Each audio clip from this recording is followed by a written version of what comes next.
Chapter 2, Afterthoughts. I had a second afterthought come up about Chapter 1, so I'm going to start this Chapter 2, Afterthoughts, as a Chapter 1, Afterthoughts 1.0 or 2.0, if you will.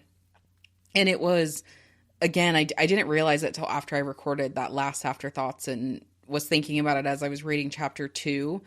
The way that I'm doing this audiobook was inspired by that teacher as well. And I didn't even really put that together until realizing when I decided to record this audiobook, because at one point I wanted, to rent a studio and all of these things. And then when I really sat with it and asked myself, like, how do I want this audiobook to feel?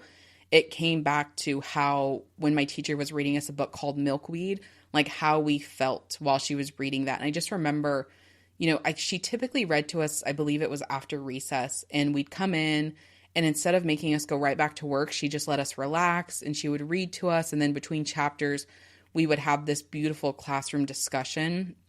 And that was also the inspiration behind the afterthoughts, was, that feeling that she had created for us. And even, like I had said in the prologue, that there is going to be a lot of ugly that lives on these pages. But, similar to what my 4th and 5th grade teacher did for me, even in inspiring me now, reading through Chapter 2, there was a lot of things that Todd inspired me with that I still do to this day. Like, I loved his thoughtfulness. I loved his methodicalness, like his training protocols, which I'll get into on how I believe his philosophy there led into his tactics with child grooming and stuff like that. And I do still value and appreciate a lot of the things that he taught me through that time. And I as annoying as it was back then, and again, I don't appreciate how he went about it. I do think when you have a child with you, it is helpful. Again, the way he did it, I believe, was tied to his child grooming tactic. But I do really appreciate how hard he pushed me for excellence, as far as no, I don't care if you're 12, you're going to clean the stall right. I don't care if you're 12, you're going to saddle a horse right. I don't care if you're 12, we're going to do this properly. And that, is part of the beauty I see in my time there, was learning this thoughtfulness and this methodicalness from him. And so, even in that, I never, that's what's kind of beautiful about these early chapters, is it was kind of before everything started to roll downhill, before the shitstorm, if you will. And so it is kind of fun to reread these and remember my relationship with him before things went the way that they did.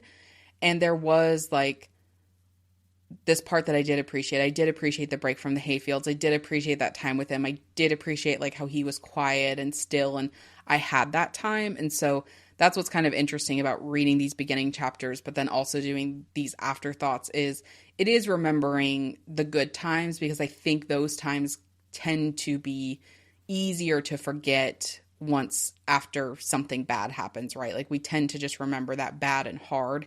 And so in a weird way, I actually am enjoying remembering, yeah, there were hard parts. I did get really frustrated, and I was really mad at him, and with all the ways he was handling the stall cleaning thing, dude, just tell me to level the thing without a leveler and I'll figure it out. Don't make me keep guessing.